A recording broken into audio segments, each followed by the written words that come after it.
You are lying in bed, the ceiling a canvas for every mistake you made today.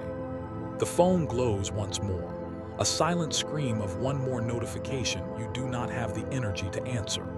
Somewhere in your chest, a low-grade hum of anxiety has been broadcasting for so long you have forgotten what silence even feels like. You have tried to outrun it with productivity, drowned it with streaming services, suffocated it with social media scrolling, yet it returns every single night like a debt collector you can never pay off. Your exhaustion is not just physical, it is a deep, soul-level weariness that comes from carrying the weight of an unexamined life. The world has taught you how to grind, how to perform, how to push harder, but no one ever pulled you aside to teach you how to truly rest. No one told you that the most radical act of rebellion in a chaotic world is 5 minutes of deliberate stillness. You stand at a crossroads tonight, not between two actions, but between two ways of existing, the frantic noise you know, and a terrifying, unfamiliar quiet that might just save you. This is not about becoming a monk or escaping to a mountaintop. This is about reclaiming the last 5 minutes of your waking day to finally meet yourself without the armor. What if the difference between a life of quiet desperation and one of grounded power could be measured in 300 seconds? Keep reading, because tonight, we are going to turn the lights down, face the darkness, and build a sanctuary inside your own mind that no chaos can ever touch the war on rest. While your brain has forgotten how to power down, you need to understand that you were never designed to be in a constant state of alertness, scanning for the next threat, the next email, the next piece of bad news. Your nervous system, a masterpiece of evolution, was built for short, sharp bursts of survival energy followed by long periods of recovery. A saber-toothed tiger chased you, you escaped, and then you collapsed in the safety of your tribe, your breath slowing, your muscles releasing. That ancient machinery is still running the show, but the saber-toothed tiger has been replaced by an endless stream of algorithmically optimized outrage, a boss who emails at midnight, and the silent terror of not doing enough with your life.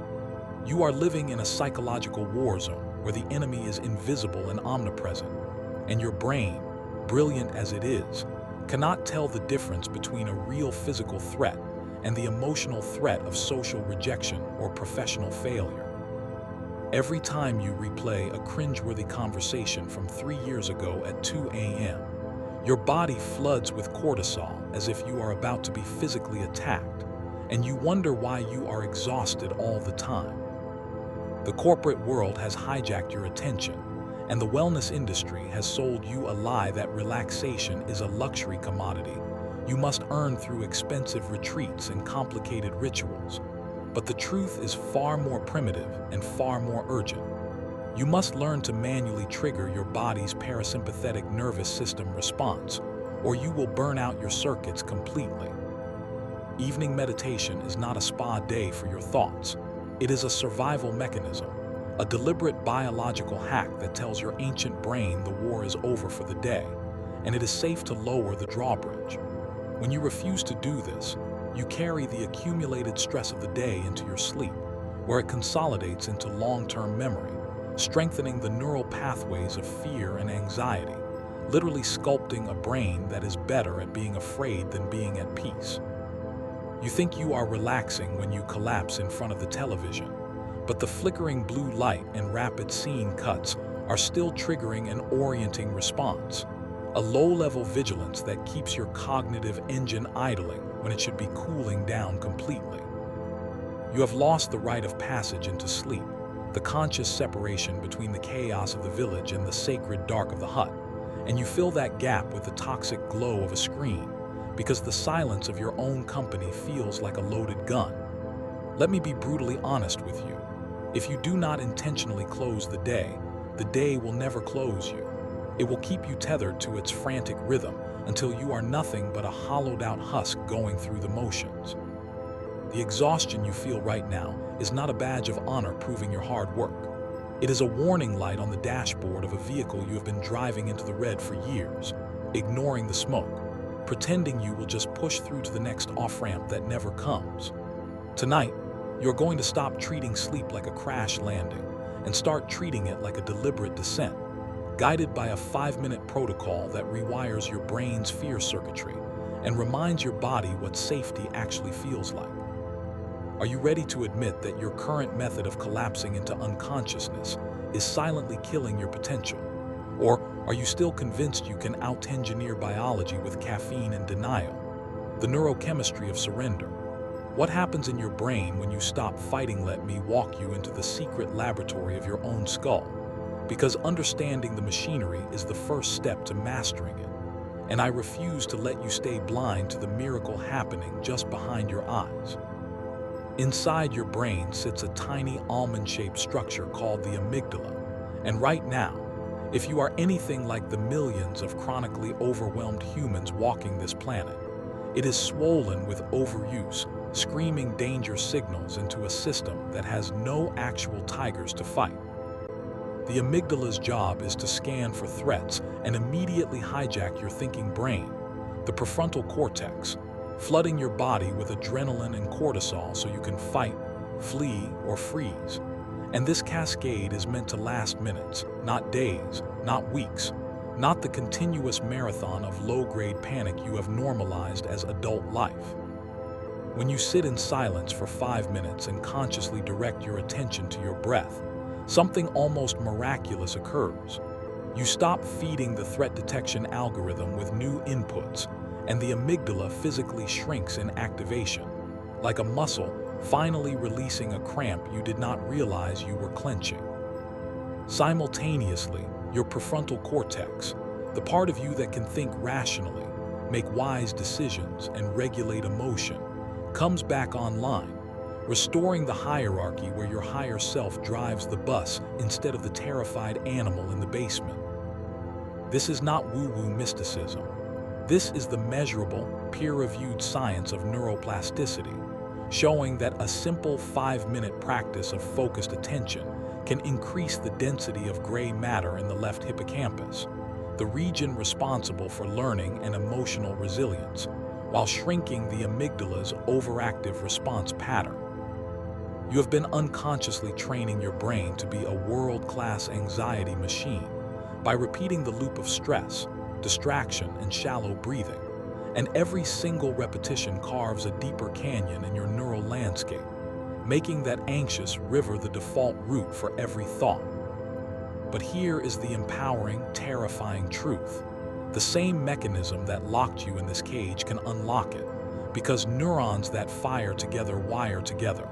And when you repeatedly, deliberately induce a state of calm presence, you are bulldozing a new riverbed, one that flows toward peace instead of panic. There is a neurotransmitter called GABA, gamma-aminobutyric acid, which acts as the brain's natural brake fluid, actively inhibiting overexcitation. And studies show that meditation practices significantly boost GABA levels, giving you a natural, endogenous shield against the sensory onslaught of modern life. Dopamine, that delicious molecule of motivation and reward, is hijacked by your phone's notifications and the endless pursuit of external validation. But a single session of meditative stillness recalibrates your dopamine receptors, so you can find satisfaction in simple presence rather than requiring increasingly intense hits of stimulation just to feel normal. Your default mode network, the brain circuit active when you are daydreaming, ruminating, and obsessing over self-referential narratives of not being good enough, quiets down during meditation, breaking the addictive loop of mental time travel into past regrets and future catastrophes. You are literally changing the architecture of your consciousness, not by adding something foreign, but by removing the chronic interference pattern that has been jamming the signal of your innate wholeness. The cortisol coursing through your veins right now does not just make you feel wired and tired. It actively kills brain cells in the hippocampus, impairing your memory and your ability to learn from experience, trapping you in a fog where the same painful lessons repeat because you cannot encode new insights. Those 5 minutes of evening meditation are a neurochemical bath, washing away the corrosive residue of the day's stress chemistry before it can consolidate into permanent structural damage, giving you a fresh start not just for sleep, but for the next morning's cognitive performance. The shaking leg, the clenched jaw, the shallow chest breathing you do all day are not personality quirks.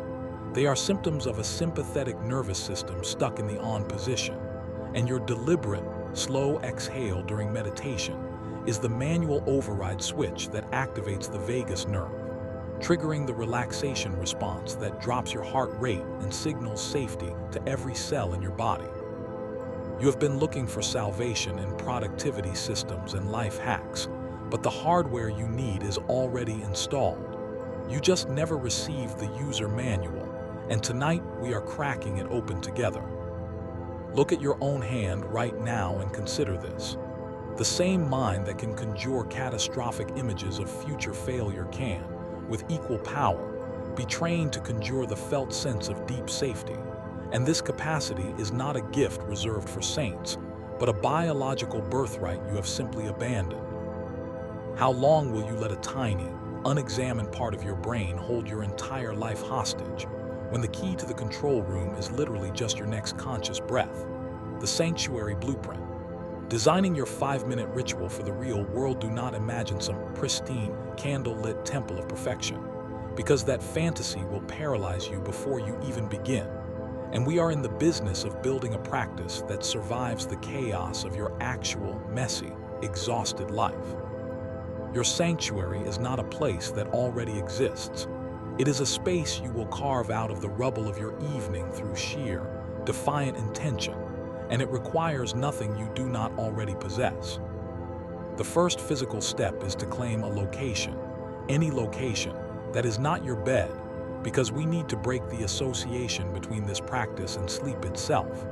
We are training alert presence, not unconsciousness, so sit on a cushion on the floor, the edge of your bed with feet planted, a hard chair, even the floor of your closet if it is the only place you can escape the noise. The environment does not need to be silent in the way a monastery is silent. The hum of traffic, the distant murmur of a television in another room, the sound of your own children finally breathing evenly in sleep.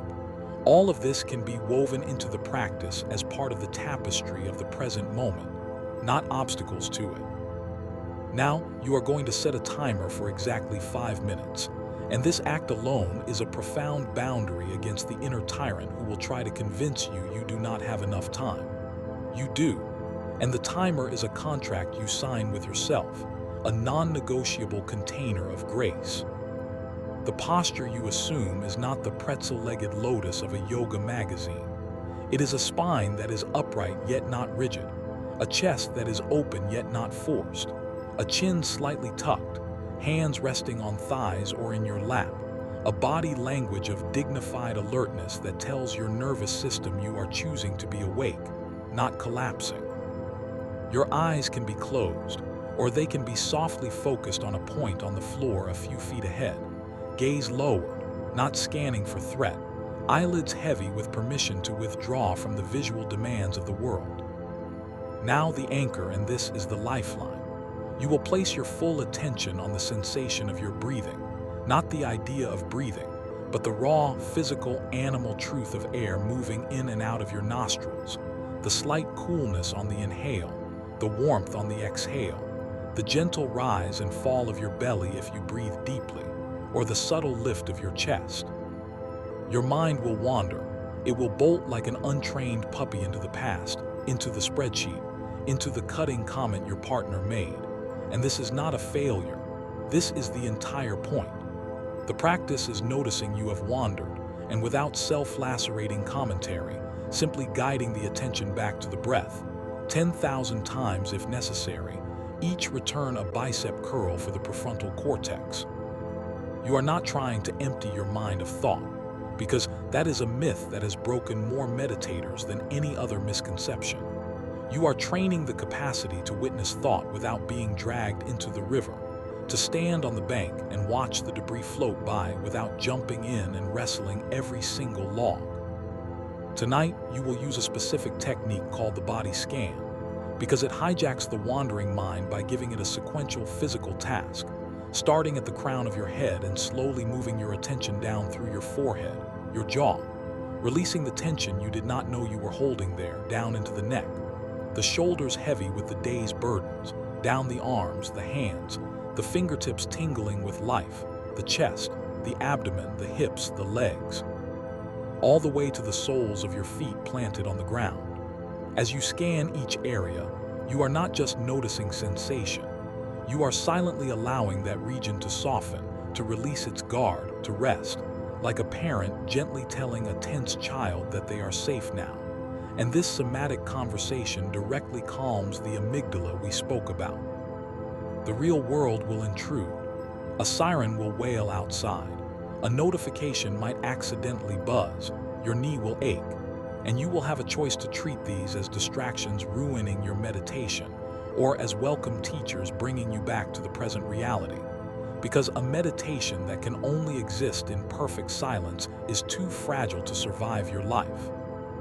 You are going to encounter resistance so fierce it will feel like a physical wall, an inner voice that screams that this is stupid. You are wasting time. You should be doing something productive. And this voice is not your enemy.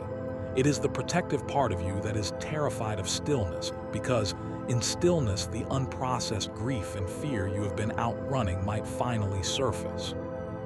Meet that voice with compassion, not argument. Say to it silently, "I see you.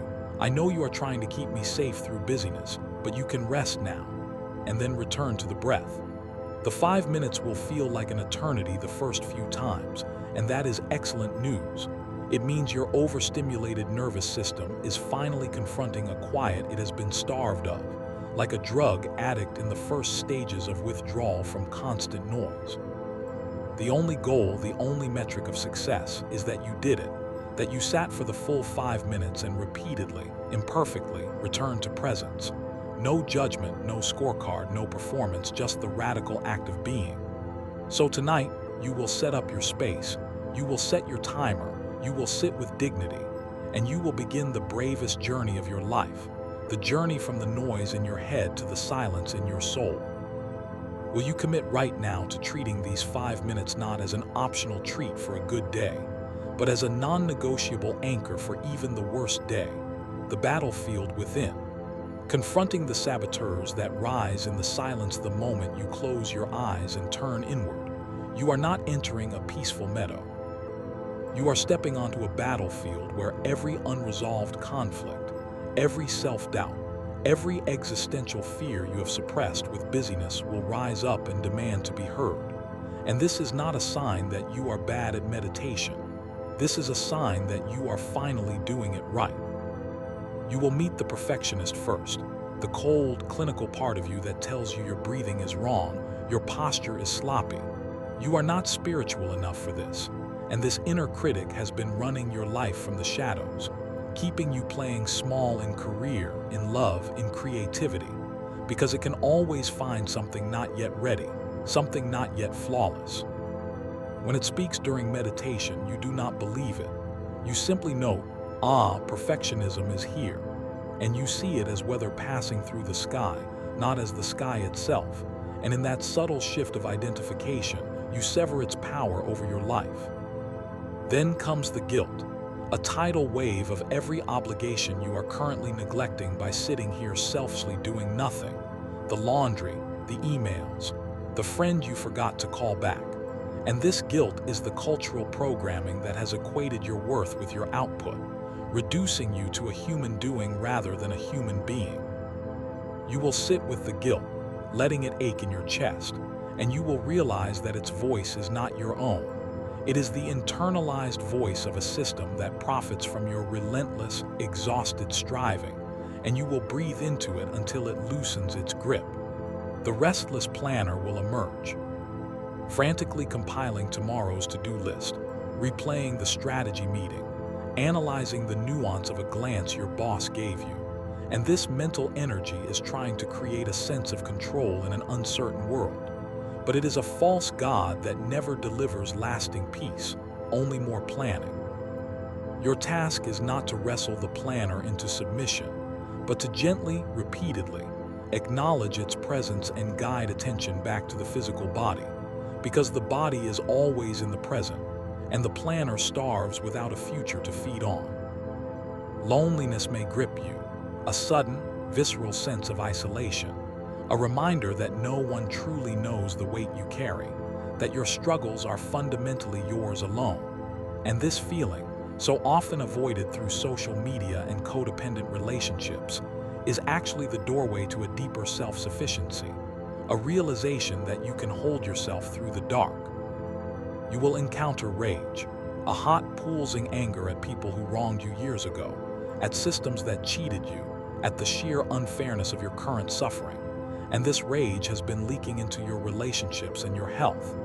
But in the container of meditation, you can let it burn without acting on it. You can let it move through you as pure physical sensation, heat and tension, and discover that it naturally dissipates when no longer fueled by the narrative of victimhood. The professional imposter will show up, whispering that you are a fraud, that you have no right to be leading that project, giving that speech, charging that fee.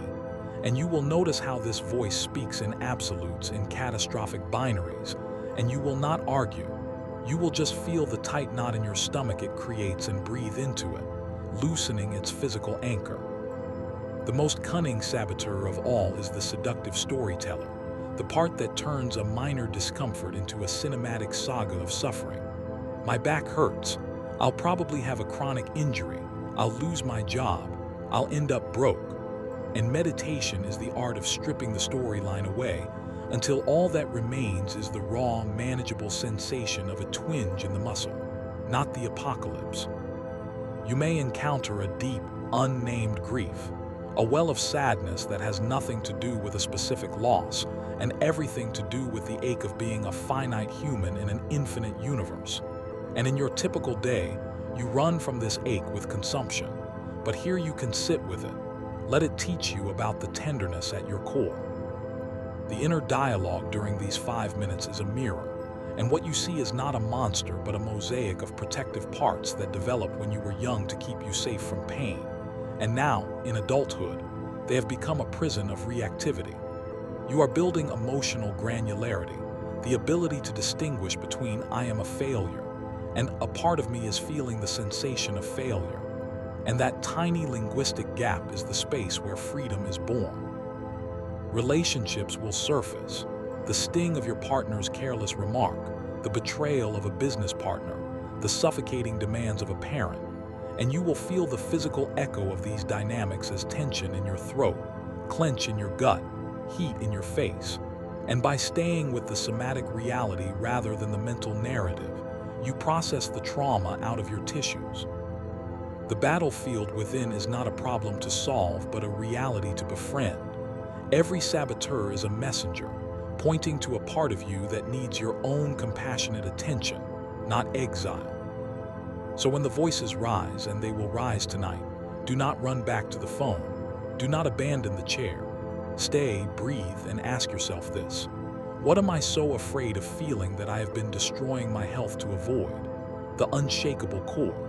From 5 minutes to a lifetime of relentless calm, the 5-minute evening meditation is not an isolated activity. It is a seed, and once planted in the fertile soil of consistent practice, its roots will crack open the concrete of your entire life, changing how you speak, how you lead, how you love. You will walk into the morning meeting, and the same provocation from the same insecure colleague that used to send your heart racing will be met with a pause, a single conscious breath, and a response chosen from wisdom rather than a reaction born from wounded pride. This is not suppression. This is the prefrontal cortex remaining online under pressure, allowing you to access your full intelligence instead of being hijacked by the amygdala's fight or flight stupidity. Your body language will shift. You will sit in that salary negotiation, spine erect, shoulders back, not as a posture of aggressive dominance, but as a physical expression of a grounded nervous system that does not need to shrink or puff up to claim worth. And the other party will feel this unspoken authority and respond to it unconsciously. Conflict with your partner will transform from a zero-sum shouting match into a space where you can feel your own rising heat, own it, and say, I'm feeling flooded right now. I need to pause. Instead of unleashing a verbal scalpel that damages the relationship for months, because you have trained the muscle of noticing internal states before they explode into external destruction. The habit of returning to the breath during meditation becomes a portable anchor you can deploy anywhere. In the dentist's chair, in the traffic jam, in the line at the grocery store when the world seems designed to frustrate you. And suddenly, you are no longer a victim of circumstance but a sovereign being who can regulate their inner climate regardless of the weather outside. Your creative work will benefit because the constant mental chatter that tells you your ideas are stupid is recognized as just more weather, allowing the deep, innovative, quiet voice of true insight to finally be heard. And you will produce art, solutions, and strategies that could never survive the tyranny of the inner critic. You will set boundaries without guilt because the meditation practice has shown you the raw physical cost of saying yes when your whole body is screaming no. And you will learn to say, I can't take that on, not as an apology, but as a statement of fact, protecting your energy with the ferocity of a guardian who knows the treasure is inside, not outside. The dopamine loops that have enslaved you will be broken. You will notice the impulse to check social media for the 1000th time, feel the craving as a physical itch, and instead of scratching it, you will ride the wave of discomfort until it passes, retraining your brain that you are the master of the device, not its pawn. Your sleep will deepen not because of the meditation itself, but because the practice of dropping the day's emotional baggage before bed means your subconscious is no longer processing a backlog of undigested experience, leading to a night of genuine restoration rather than a fitful neurological data dump.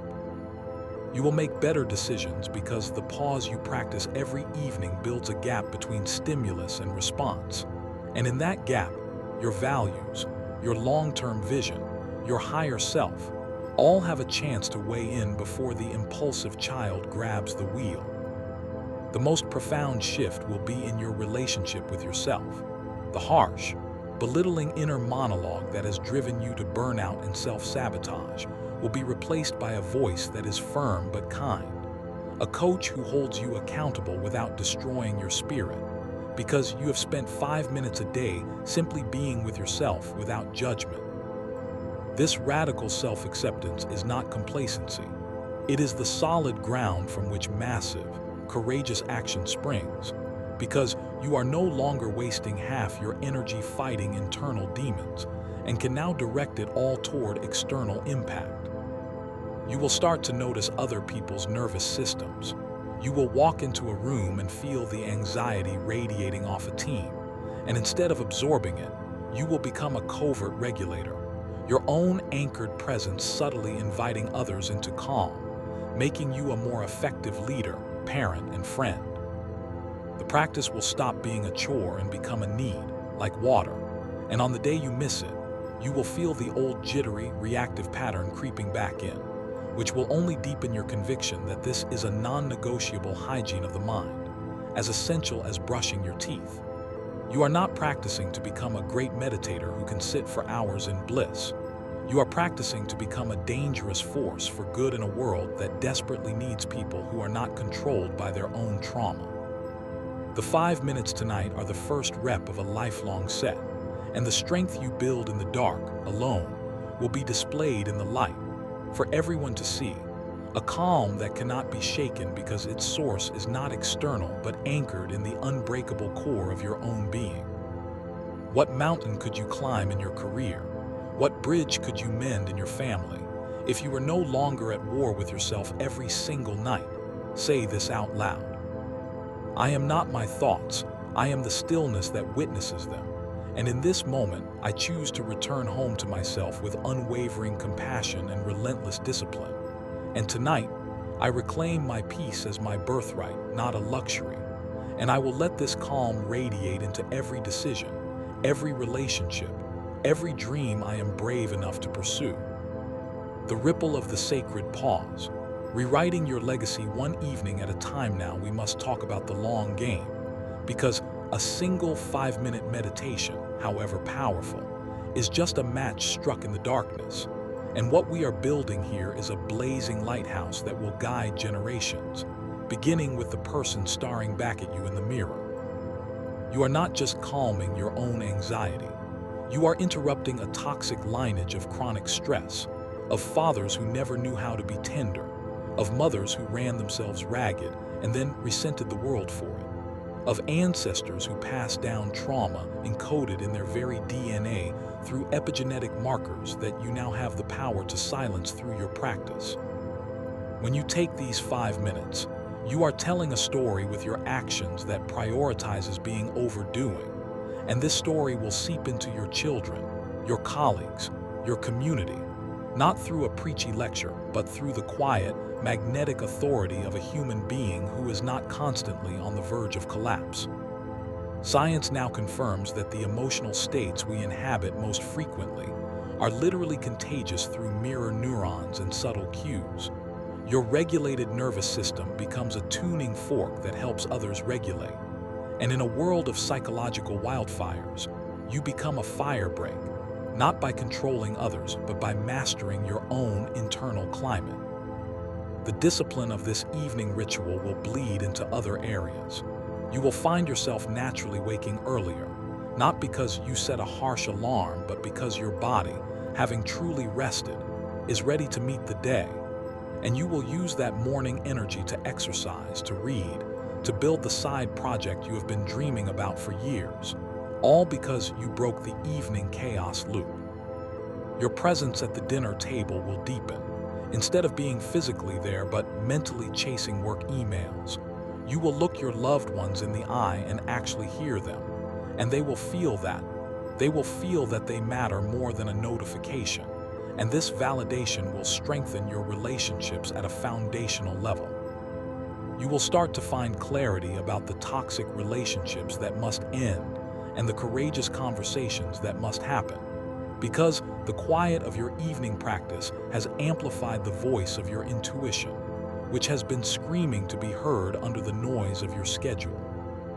The victim mentality that has kept you stuck, the secret belief that life happens to you, will begin to dissolve as you realize that even if you cannot control the external event, you have absolute sovereignty over your internal response. A lesson repeated on the cushion every time you resist the urge to scratch an itch or chase a thought. This is where authentic confidence is born, not from external validation, but from the repeated, lived experience of keeping a promise to yourself. A promise that for 5 minutes, no matter what, you showed up for your own soul, and this self-loyalty is more potent than any applause. The professional stagnation you feel is often just paralysis by analysis, a mind so cluttered with options and fears that it cannot move. The meditative mind, stripped of clutter, sees the obvious next step with stunning clarity and takes it with a calm decisiveness that leaves the competition wondering what you have that they do not. Your emotional world stops being a roller coaster.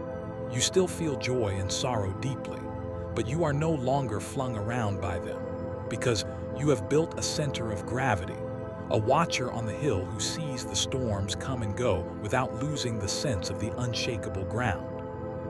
The biggest revelation will be that you are not broken and in need of fixing. You are inherently whole, and the 5 minutes are not a tool to make you worthy, but a practice of uncovering the worthiness that was always there, buried under cultural conditioning and misguided self-criticism. You will forgive yourself for the wasted years, the poor decisions, the broken hearts, because the stillness reveals that those chapters were not mistakes, but necessary teachers that brought you to this exact point of awakening. And there is no room for regret in a mind fully present. The legacy you leave will be one of a person who walked through immense pressure and somehow remained gentle.